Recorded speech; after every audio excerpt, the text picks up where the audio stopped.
প্রিয় ভাই ও বোনেরা, আপুরা, খালারা, মামারা, মামুরা, সবাই কেমন আছেন? জানি না কেমন আছেন, অবশ্যই কমেন্টে বলে দেবেন কেমন আছেন। আসসালামু আলাইকুম আপুরা, ভাইয়েরা, মামারা, আমি ভালো আছি, আপনাদের দোয়ায় অনেক অনেকই ভালো আছি। আজকে আপনাদের সাথে শেয়ার করব কই মাছটা ভেজে নিচ্ছি আর কি, গল্প করি আর ভেজে নিচ্ছি, আপনাদের সাথে রান্না করি, ভালোই লাগে। কিন্তু এই যে তাওয়াটা দেখা যাচ্ছে, এই তাওয়াটা দেখে আবার হাসি পাচ্ছে, কিন্তু হাসি পেলে হবে কি, এই তাওয়াটা কিন্তু মাছ ভাজতে খুবই খুবই আরামদায়ক। কারণ হচ্ছে মাছটা কিন্তু কোনো লেগে যায় না, খুবই ভালো লাগে। কারণ এই তাওয়াটার ভিতরে হচ্ছে তেল দিয়ে রাখি, তো এই জন্য আর কি মাছটা ভালো উল্টিয়ে পুল্টিয়ে একদম ভাজা যায় সুন্দরভাবে, যেভাবে ভাজবো ওভাবেই আর কি উল্টানো যায়।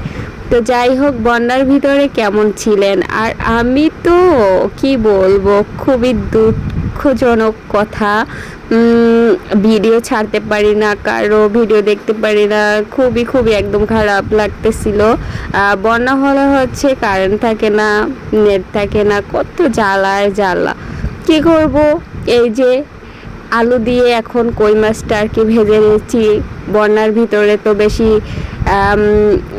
কারেন্ট না থাকলে কীভাবে কি রান্না করব বলেন? শহরের বাড়িতে তো পানি ছাড়া কোনো কিছুই চলে না, কারেন্ট না থাকলে কোনো কিছুই চলে না, তাই না? তো আলু দিয়ে এখন কই মাছটা ভুনা করছি। এভাবে ঝাল ঝাল খেতে কে কে পছন্দ করেন বলেন তো? আমার কাছে কিন্তু ঝাল ঝাল খেতে খুবই ভালো লাগে। আর কই মাছের সাথে যদি এভাবে আলু দিয়ে ঝোল ঝোল একটু পাকায়, কে না পছন্দ করেন বলেন? সবাই পছন্দ করে। কিন্তু আপুরা, তোমাদেরকে বলতেছি, তোমরা প্লিজ এভাবে একটু তোমাদের হাজব্যান্ড বা পরিবারকে একটু খাইয়ে দেখো, তারা কিন্তু বলবে অনেক অনেক ভালো হয়েছে, পরবর্তীতে আবার একবার রান্না করো, এভাবে কিন্তু আপনার প্রশংসা করবে।